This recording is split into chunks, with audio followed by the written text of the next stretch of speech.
నమస్కారం మా తెలంగాణ టీవీ వార్తలకు స్వాగతం. ముందుగా వార్తల్లోని ముఖ్యాంశాలు. ఓటమి వెంటనే దాడుల కేటీఆర్ కాంగ్రెస్ పై మండిపాటు. జూబ్లీహిల్స్ తర్వాత హింస పెరిగిందని కేటీఆర్ ఆరోపణ. మేమెప్పుడు ఇలా వ్యవహరించలేదు అంటూ కేటీఆర్ వార్నింగ్. కార్యకర్తలపై దాడులు ప్రజాస్వామ్యానికి ప్రమాదమన్న కేటీఆర్. ఈవీఎంలే ఓటేశాయేమో జగ్గారెడ్డి సంచలన అనుమానం. బీహార్ ఫలితాలు షాక్. ఎన్నికల ప్రక్రియపై ప్రశ్నలు. ఎన్నికల సంఘం వెంటనే వివరణ ఇవ్వాలంటూ డిమాండ్. పారదర్శకత కోల్పోతే ప్రజాస్వామ్యంకే ప్రమాదమన్న జగ్గారెడ్డి.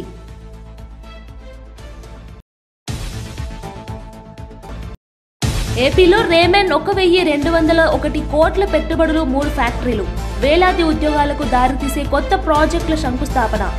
ఏపీని ఇండస్ట్రియల్ హబ్ చేస్తామని చంద్రబాబు స్పష్టం. గ్లోబల్ టెక్స్టైల్ తయారీలో ఏపీకి భారీ లాభం. 50 ఏళ్లు వచ్చినా బీజేపీకి ఛాన్స్ లేదు అని రాజాసింగ్ వ్యాఖ్య. వరుస ఓటములతో తెలంగాణ బీజేపీలో పెరిగిన అసంతృప్తి. పార్టీ చనిపోతోంది, కాపాడండి అని రాజాసింగ్ షాకింగ్ కామెంట్. వ్యూహాలు మార్చకపోతే భవిష్యత్తు కష్టమే అని వెల్లడి. ఓడిపోయిన అహంకారం తగ్గదా అని ఆది శ్రీనివాస్ ఫైర్. ఫేక్ సర్వేలు, మైండ్ గేమ్లకు ప్రజలే చెంపదెబ్బ అన్న ఆది. జూబ్లీహిల్స్ తీర్పు బీఆర్ఎస్ కు హెచ్చరిక అని వ్యాఖ్య. కర్మ ఇస్ బ్యాక్ అంటూ ఆది శ్రీనివాస్ సూటి కామెంట్. టీఎస్ జాగృతి అధ్యక్షురాలు కవిత మరోసారి మాజీ మంత్రి హరీష్ రావును తీవ్రంగా విమర్శించారు. మెదక్ పర్యటనలో మాట్లాడిన ఆమె హరీష్ రావు కుటుంబం పాల వ్యాపారులు చేస్తూ పాల రైతులకు భారీ అన్యాయం జరిగిందని ఆరోపించారు. ప్రభుత్వ టెండర్లు లేకుండానే హాస్టళ్లకు పాలు సరఫరా చేసే అధికారం ఎవరిచ్చారని ప్రశ్నించారు. ప్రజల కోసం ఉండాల్సిన ప్రజాప్రతినిధులు రైతుల కోసం ఉండాల్సిన వ్యవస్థను తమ వ్యక్తిగత లాభాల కోసం వాడుకున్నారని విమర్శించారు. కవిత మాట్లాడుతూ ప్రైవేట్ వ్యాపారం పేరుతో పాల రైతులపై గుంజివెత్త జరిగింది. రైతుల కష్టాన్ని లాభంగా మార్చుకున్న వ్యవస్థను ప్రజలు గుర్తించాలి అని చెప్పారు. జాగృతి ప్రజా సమస్యల కోసం పోరాడుతుందని, ఎవరైనా అన్యాయం చేస్తే వెనక్కి తగ్గబోమని స్పష్టం చేశారు. జనం బాటలో భాగంగా మరి మెదక్ జిల్లాకు రావడం జరిగింది. మెదక్ జిల్లాలో ఇప్పుడు 2 నియోజకవర్గాలు ఉన్నాయి, మెదక్ అండ్ నర్సాపూర్. ఇతరత్ర మండలాలు ఉన్నప్పటికీ కూడా 2 నియోజకవర్గాలు ప్రధానంగా ఉన్నాయి.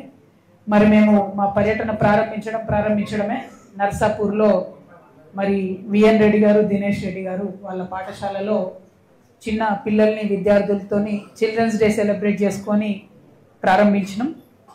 మరి నేను చాలా బలంగా నమ్మేటటువంటి అంశాల్లో ఏ దేశమైనా, ఏ రాష్ట్రమైనా చిన్న పిల్లల్ని, వృద్ధులను బాగా చూసుకోగలిగితే ఖచ్చితంగా బాగుపడుతుందని బలంగా నమ్ముతాను.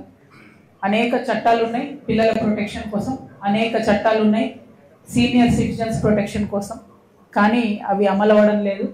వాటి అమలు మీద కూడా మనందరం దృష్టి పెట్టాల్సినటువంటి అవసరం ఉన్నది ప్రభుత్వాలుగా. అదేవిధంగా మరి ఆ తర్వాత రెడ్డిపల్లి అనేటటువంటి గ్రామానికి వెళ్ళడం జరిగింది. ఈ గ్రామం నర్సాపూర్ మండలంలో ఉన్నది. ఆ గ్రామంకి ఒక విచిత్రమైన పరిస్థితి ఉన్నది. ఒక పక్క RRRలో వాళ్ళ భూములు పోతున్నాయి, ఇంకొక పక్క కాళేశ్వరంలో వాళ్ళ భూములు పోయినాయి, ఇంకొక పక్క రైల్వే లైన్ వాళ్ళు వచ్చి సర్వే చేసిపోయారు. అది ఎడిదికి వస్తుందో అర్థం కాని పరిస్థితి ఉన్నది. అంటే RRRలో నర్సాపూర్ మండలంలో 13 విలేజెస్లో ఉన్నటువంటి భూమి పోతున్నటువంటి సందర్భం ఉన్నది. కానీ రెడ్డిపల్లి ప్రత్యేకం ఎందుకంటే రెడ్డిపల్లి రైతులు నాకు నిన్న మొత్తం బొమ్మ కూడా చూపించి వివరంగా చెప్పారు. అక్కడ దాకా మంచిగా వచ్చిన రింగ్ రోడ్డు రెడ్డిపల్లి రాగానే ఇట్లా వంకరమైంది.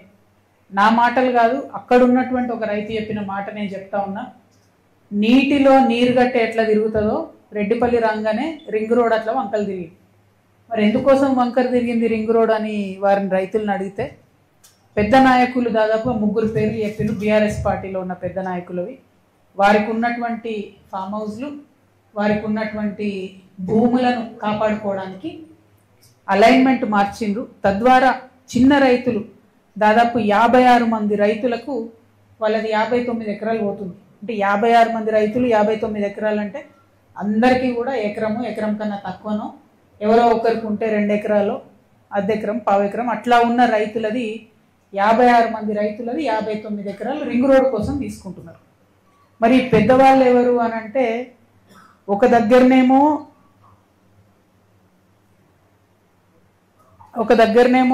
రెడ్డిపల్లి, చిప్పల్తిర్తి, తునికి ఈ 3 గ్రామాల మధ్యలో ఒక 400 ఎకరాల ఫామ్ హౌస్ వచ్చింది. దాని అలైన్మెంట్ మార్చి ఈ ఫామ్ హౌస్ పక్క నుండి పోయేటట్టు చేసుకున్నారు. తద్వారా ఆ భూమి విలువ పెరగాలని. అక్కడ తెలుగు సినీ పరిశ్రమను వణికించిన ఐబొమ్మ పైరసీ వెబ్సైట్ నిర్వాహకుడు ఇమ్మడి రవిని సిసిఎస్ పోలీసులు హైదరాబాద్ కూకట్పల్లి ప్రాంతంలో అరెస్ట్ చేశారు. దమ్ముంటే పట్టుకోండి అంటూ పోలీసులకు సవాల్ విసిరిన రవిని పట్టుకోవడానికి అధికారులు గత 6 నెలలుగా గట్టి నిఘా పెట్టారు. ఫ్రాన్స్ నుండి హైదరాబాద్ కు వచ్చిన సమాచారంతో పక్కా ప్లాన్ ప్రకారం అతడిని అదుపులోకి తీసుకున్నారు. సినిమా రిలీజ్ అయిన కొన్ని గంటల్లోనే హెచ్డి ప్రింట్లు అప్లోడ్ చేస్తూ కోట్ల రూపాయల నష్టాన్ని పరిశ్రమకు తెచ్చాడు. నిర్మాతలు ఇచ్చిన ఫిర్యాదుల తర్వాత రవిపై బ్లాక్ మెయిలింగ్ ఆరోపణలు కూడా వచ్చాయి. కరేబియన్ దీవుల్లో దాక్కుని వెబ్సైట్ నడుపుతున్న రవిని అరెస్ట్ చేయడం పోలీసులకు పెద్ద విజయంగా అధికారులు పేర్కొన్నారు. నిందితుడి అకౌంట్లను పరిశీలించిన పోలీసులు దాదాపు 3 కోట్లను ఫ్రీజ్ చేశారు. ఒంటరిగా ఉంటూ డిజిటల్ ట్రాకింగ్ ను తప్పించుకునేందుకు పలు దేశాలు చుట్టి పైరసీ నెట్వర్క్ ను నడిపినట్లు విచారణలో తెలిసింది.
జూబ్లీహిల్స్ ఉప ఎన్నిక ఫలితాలు వెలువడిన 24 గంటలు కూడా పూర్తి కాకముందే కాంగ్రెస్ నేతలు బీఆర్ఎస్ నాయకులపై దాడులు చేస్తున్నారని బీఆర్ఎస్ వర్కింగ్ ప్రెసిడెంట్ కేటీఆర్ తీవ్ర విమర్శలు చేశారు.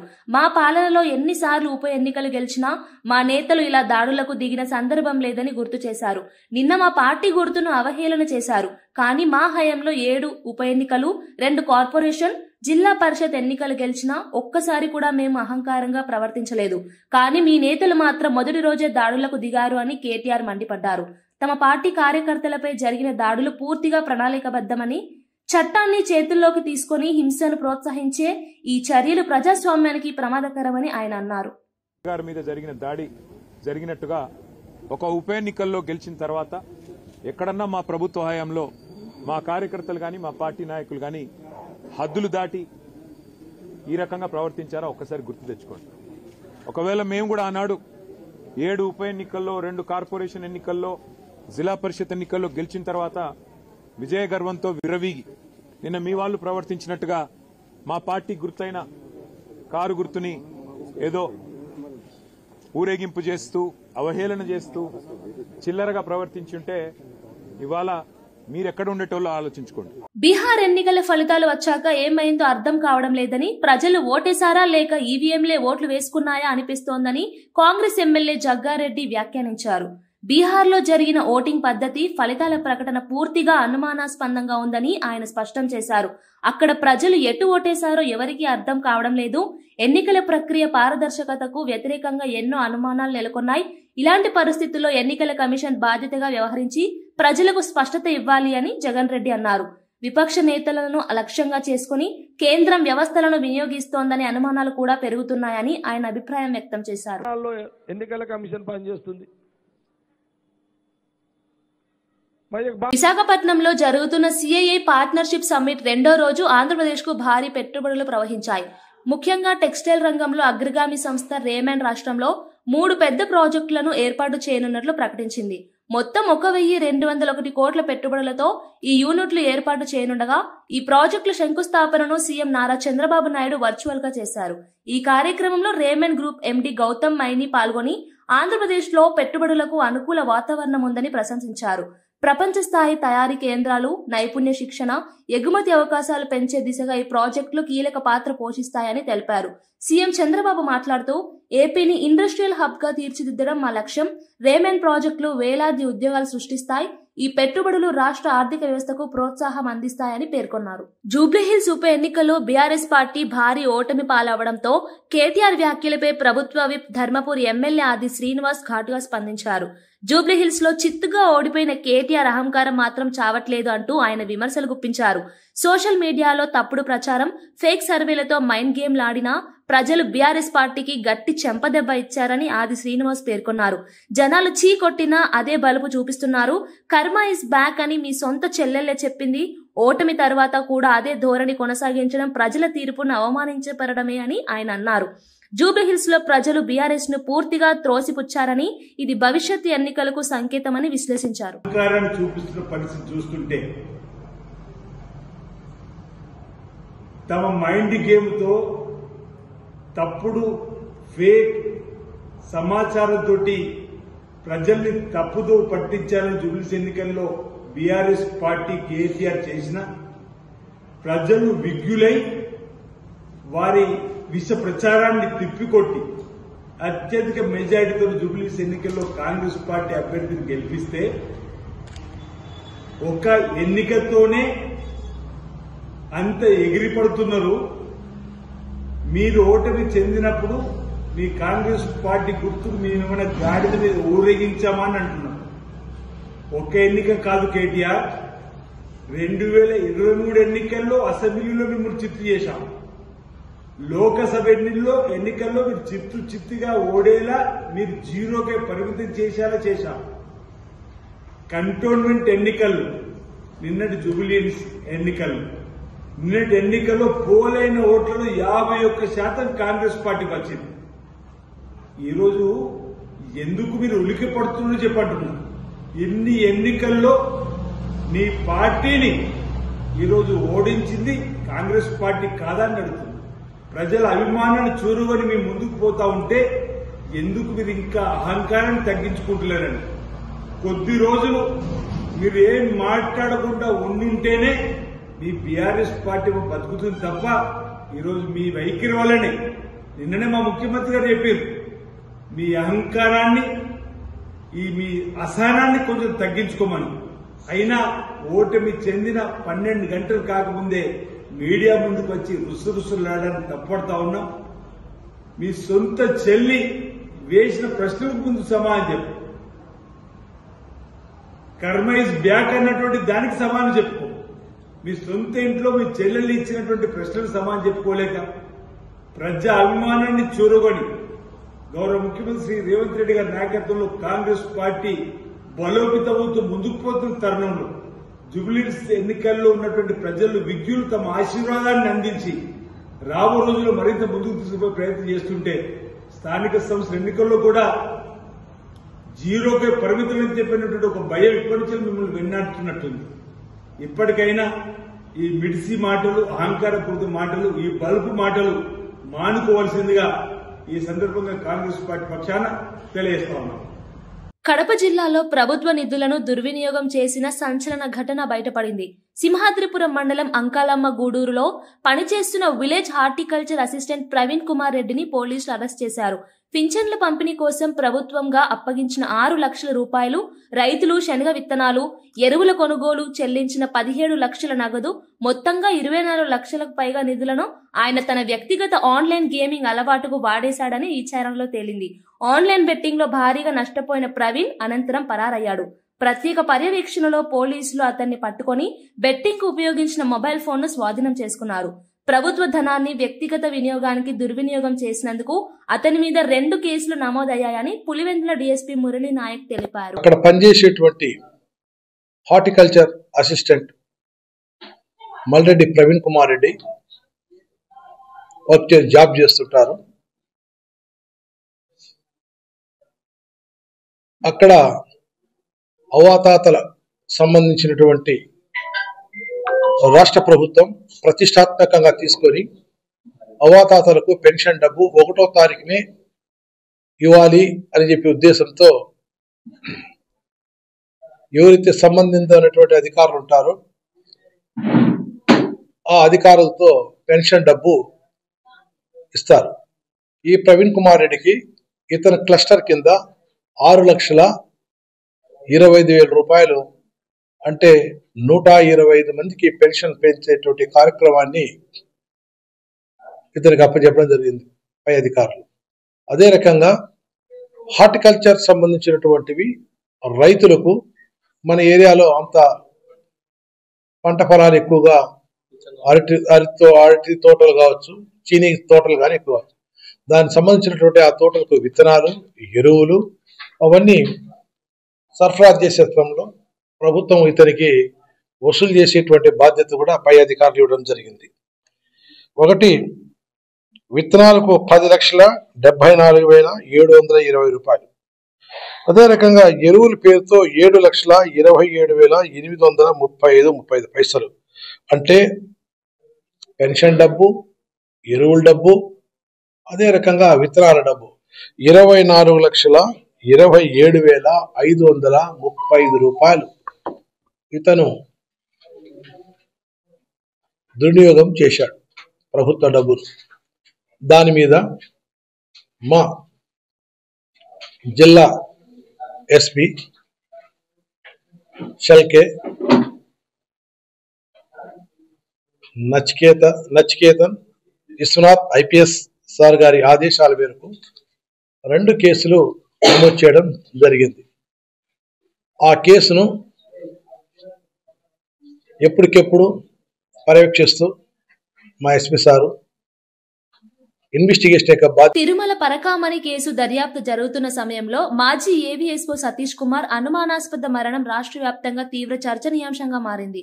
దీనిపై పలు పోలికలు, తీవ్రమైన రాజకీయ ఆరోపణలు వెల్లువెత్తుతున్నాయి. ముఖ్యంగా అప్పుడు బాబాయ్ వివేకపై జరిగిన దాడి, ఇప్పుడు సతీష్ పై జరిగిన ఘటన, గాయాల విధానం ఒకటే అనే వ్యాఖ్యలు మరింత అనుమానాలకు తావిస్తున్నాయి. ప్రదేశాలు మాత్రమే మారాయని, కానీ హత్య ప్యాటర్న్ ఒకటే కనిపిస్తోంది అంటూ ఆరోపణలు వినిపిస్తున్నాయి.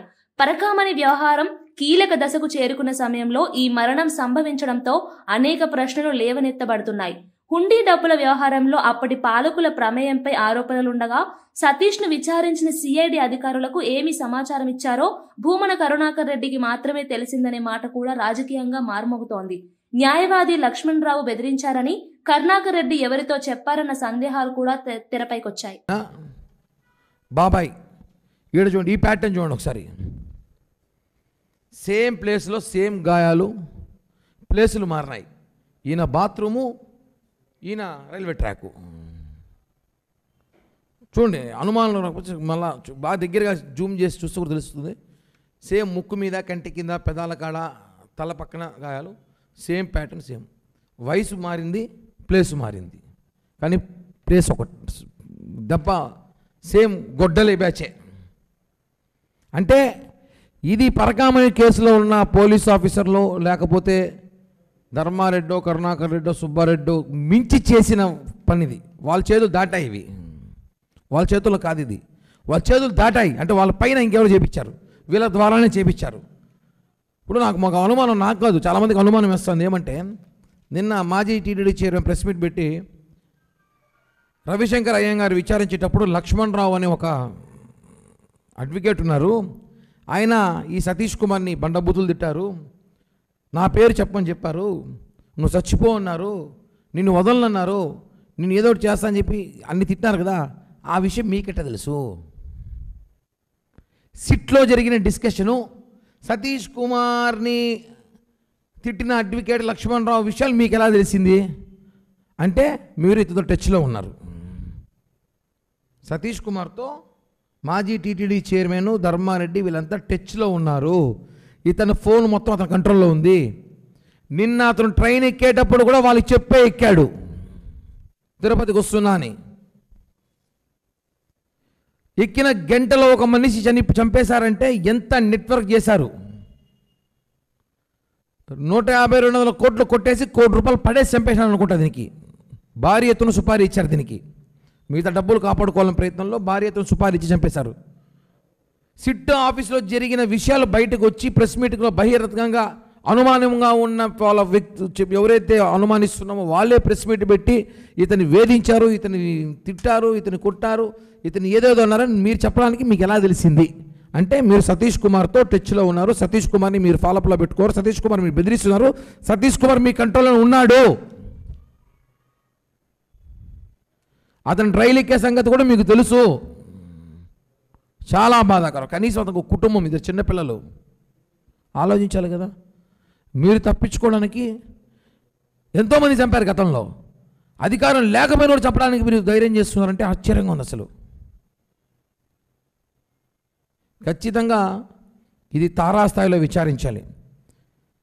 భూమన కరుణాకర్ రెడ్డి గారు ఇప్పుడు అడుగుతుంటారు సిబిఐకి ఇవ్వండి, సిబిఐకి ఇవ్వండి, సిబిఐకి ఇవ్వండి అని. ఖచ్చితంగా సిబిఐకి ఇవ్వాలి. ఇప్పుడు ఇది సిబిఐకి ఇవ్వాల్సిన అవసరం వచ్చింది. ఇప్పుడు తెలంగాణ బీజేపీలో అంతర్గత కలహాలు, వ్యూహపరమైన వైఫల్యాల మీద గోషామహల్ ఎమ్మెల్యే రాజాసింగ్ మరోసారి తూట్లు విసిరారు. ఇప్పటి పరిస్థితి చూస్తుంటే ఇంకో 50 సంవత్సరాలు వచ్చినా బీజేపీ తెలంగాణలో అధికారంలోకి వచ్చే అవకాశం కనిపించడం లేదు అని స్పష్టంగా అన్నారు. పార్టీ నాయకులు వ్యవహరిస్తున్న తీరు, తీసుకుంటున్న నిర్ణయాలు, ప్రజలతో దూరమవుతున్న విధానం ఆల్ కంబైన్డ్ బీజేపీ భవిష్యత్తు తెలంగాణలో ఆందోళన కలిగిస్తోందని వ్యాఖ్యానించారు. తెలంగాణలో బీజేపీ చనిపోతోంది, దయచేసి కాపాడండి కిషన్ రెడ్డి గారు అంటూ ఆయన చేసిన కామెంట్ రాజకీయ వర్గాల్లో ప్రకంపనలు రేపింది. జూబ్లీహిల్స్ కంటోన్మెంట్ పార్లమెంట్ ఎన్నికల్లో వరుస పరాజయాలు పార్టీ మనోబలాన్ని దెబ్బతీశాయని అన్నారు. ఈ ముండితనంతోని ముందుకెళ్తే బీజేపీ గవర్నమెంట్ ఇంకా 50 సంవత్సరాలు కూడా కష్టమే, చాలా కష్టం. నేర్చుకోండి, వేరే నేతలతోని కొద్ది నేర్చుకోండి. ఏ విధంగా గెలవాలి, ఏ విధంగా ఓటర్ని మన వైపు మళ్ళాలే నేర్చుకోండి. నేను ఏదైనా తప్పు చేస్తే, ఏదైనా తప్పు చెప్తే కూడా నన్ను క్షమించండి. కానీ బాధ ఉంది. కిషన్ రెడ్డి అన్న గారు, నా ఒక నివేదిక, రాజాసింగ్ మీ పైన కామెంట్ చేస్తుండు అని అనుకోవద్దు ప్లీజ్ ప్లీజ్. కానీ పార్టీ చనిపోతుంది తెలంగాణలో, కాపాడండి, పార్టీని కాపాడండి. ఇదే నా ఒక్క నివేదిక మా కిషన్ రెడ్డి గారితోని, మా బండి సంజయ్ గారితోని, మా లక్ష్మణ్ గారితోని. రాజమండ్రి ఎంపీ దగ్గుబాటి పురంధేశ్వరి అంతర్జాతీయ వేదికలపై భారత్ ప్రతిష్టను మరోసారి వెలిగించారు. కామన్వెల్త్ సమావేశాల్లో మహిళా సాధికారత గురించి ప్రపంచ నేతల ముందుంది వివరించిన పురంధేశ్వరి తాజాగా ఐక్యరాజ్య సమితి జనరల్ అసెంబ్లీలో అణుశక్తి శాంతియుత వినియోగంపై సమగ్ర ప్రసంగం చేశారు. అణుశక్తి వినాశనానికి కాదు, ప్రజాహితానికి ఉపయోగపడాలి అని ఆమె స్పష్టం చేసిన సందేశం విశేషంగా నిలిచింది. క్యాన్సర్ చికిత్స, శక్తి ఉత్పత్తి, సుస్థిరాభివృద్ధి లాంటి రంగాల్లో అణుశక్తి కీలకంగా మారగలదని వివరించడం అంతర్జాతీయ వేదికపై ఆమె ధైర్యవంతమైన ఆవిష్కరణ అని విశ్లేషకులు చెబుతున్నారు. భారత ప్రతినిధి బృందానికి ఆమె నాయకత్వం వహించడం పట్ల స్థానిక బీజేపీ నేతలు, ప్రజలు గర్వం వ్యక్తం చేస్తున్నారు. సహకారాన్ని అందిస్తూ ఎప్పటికప్పుడు విషయాలు తెలియజేస్తూ ఎక్కడ ఇబ్బందులు ఉన్నాయి, ఎక్కడ లోటుపాట్లు ఉన్నాయనేటువంటి విషయాలు స్థానికంగా ఉన్నటువంటి మా నాయకులందరూ కూడా తెలియజేయడం, వాటిని మేము తీసుకుని సంబంధిత మంత్రుల దగ్గరికి వెళ్ళడం, వారు కూడా సానుకూలంగా స్పందించి రాజమండ్రి అభివృద్ధికి వారు కూడా సహాయం చేయడం అనేది జరుగుతున్నటువంటి విషయం. కనుక అందరికీ కూడా నా తరఫు నుండి వారందరికీ కూడా నా ధన్యవాదాలు. కేంద్ర ప్రభుత్వం ముడిపడి ఉందండి, బట్ ఆల్రెడీ అప్పుడు ఆపుంటే బాగుండేది. దాన్ని తీసుకెళ్లి దేవరపల్లిలో కలిపేశారు. ఇప్పుడు రైతులు, మన రైతులు అందుకనే కొంతమేరకు నష్టపోతున్నారేమో అని చెప్పి అది బాధ ఉంది. పొద్దున కూడా నేను వారితోటి మాట్లాడటం జరిగింది. నేను అందుకనే టొబాకో బోర్డు చైర్మన్ ని, ఈడీ గారిని రేపు 20 తర్వాత ఇక్కడికి వచ్చి రైతులతోటి మీటింగ్ పెట్టాలని నిర్ణయించడం జరిగిందండి. యశ్వంత్ గారితో నేను ఆల్రెడీ మాట్లాడాను, ఆయన కూడా సమ్మతించారు. మేము రైతులతోటి త్వరలోనే మేము మీటింగ్ పెట్టుకుంటాం. నెల్లూరు నగర అభివృద్ధి పనులు గతంలో ఎప్పుడూ లేని వేగంతో సాగుతున్నాయని నెల్లూరు డిప్యూటీ మేయర్ రూప్ కుమార్ యాదవ్ పేర్కొన్నారు. పట్టణ ప్రాథమిక ఆరోగ్య కేంద్రం పరిధిలో కొత్తగా నిర్మిస్తున్న సీసీ రోడ్డు పనులకు శంకుస్థాపన చేసిన ఆయన మాట్లాడుతూ పురపాలక, పట్టణాభివృద్ధి శాఖ మంత్రి నారాయణ ప్రత్యేక పర్యవేక్షణతో నగర రూపురేఖలు మారుతున్నాయని తెలిపారు. ప్రతి పనికి స్పష్టమైన టైంలైన్ ఇవ్వడం, నాణ్యతపై ఎలాంటి రాజీ లేకుండా పని జరగాలని మంత్రి నారాయణ ఆదేశించారని చెప్పారు. కోట్లాది రూపాయలతో జరుగుతున్న రోడ్లు, డ్రైనేజ్, శానిటైజేషన్, పబ్లిక్ హెల్త్ సదుపాయాల విస్తరణ ప్రజలకు ప్రత్యక్ష ప్రయోజనం ఇస్తున్నాయని రూప్ కుమార్ అన్నారు. చిన్నపాటి పెండింగ్ పనులు కూడా త్వరలోనే మంత్రికి వివరించి పరిష్కరించనున్నట్లు తెలిపారు. ప్రజలు సులభంగా ప్రయాణించేలా, పరిశుభ్రత పెరిగేలా, ప్రజాసేవలు మెరుగుపడేలా మంత్రి నారాయణ కృషి చేస్తున్నారని ఆయన అభినందించారు.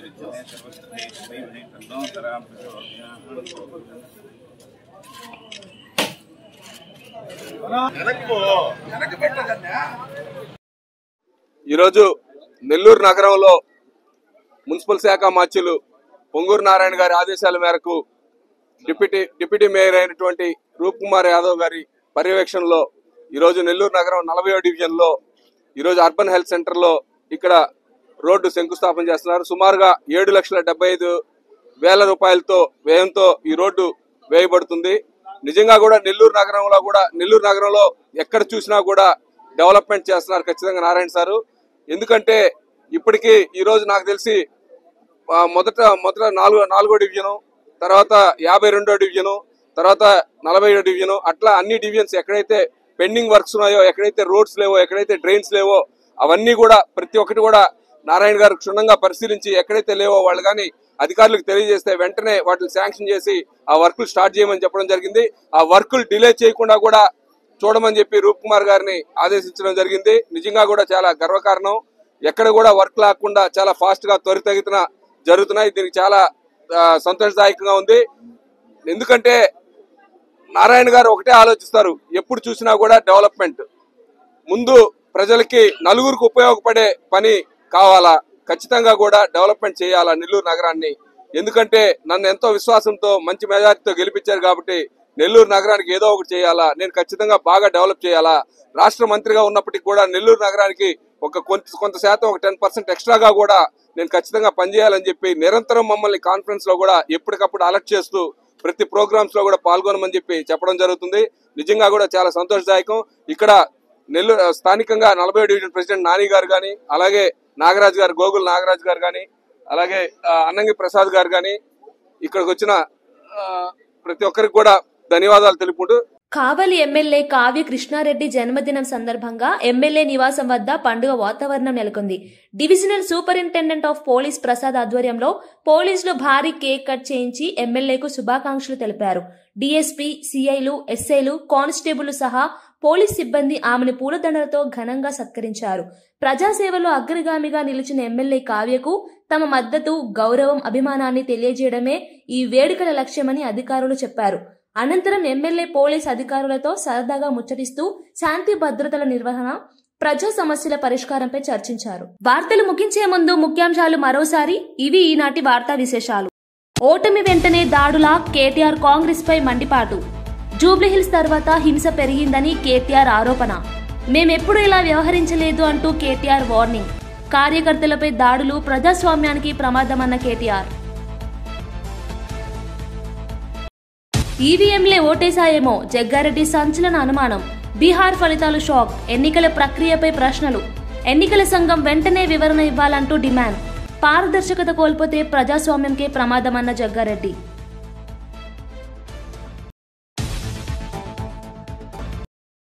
ఏపీలో రేమెన్ 1,201 కోట్ల పెట్టుబడులు, 3 ఫ్యాక్టరీలు, వేలాది ఉద్యోగాలకు దారితీసే కొత్త ప్రాజెక్టుల శంకుస్థాపన. ఏపీని ఇండస్ట్రియల్ హబ్ చేస్తామని చంద్రబాబు స్పష్టం. గ్లోబల్ టెక్స్టైల్ తయారీలో ఏపీకి భారీ లాభం. 50 ఏళ్లు వచ్చినా బీజేపీకి ఛాన్స్ లేదు అని రాజాసింగ్ వ్యాఖ్య. వరుస ఓటములతో తెలంగాణ బీజేపీలో పెరిగిన అసంతృప్తి. పార్టీ చనిపోతోంది, కాపాడండి అని రాజాసింగ్ షాకింగ్ కామెంట్. వ్యూహాలు మార్చకపోతే భవిష్యత్తు కష్టమే అని వెల్లడి. ఓడిపోయిన అహంకారం తగ్గదా అని ఆది శ్రీనివాస్ ఫైర్. ఫేక్ సర్వేలు, మైండ్ గేమ్లకు ప్రజలే చెంపదెబ్బ అన్న ఆది. జూబ్లీహిల్స్ తీర్పు బీఆర్ఎస్ కు హెచ్చరిక అని వ్యాఖ్య. కర్మ ఇస్ బ్యాక్ అంటూ ఆది శ్రీనివాస్ సూటి కామెంట్. మరో బులెటిన్ లో మళ్ళీ కలుద్దాం. నమస్కారం.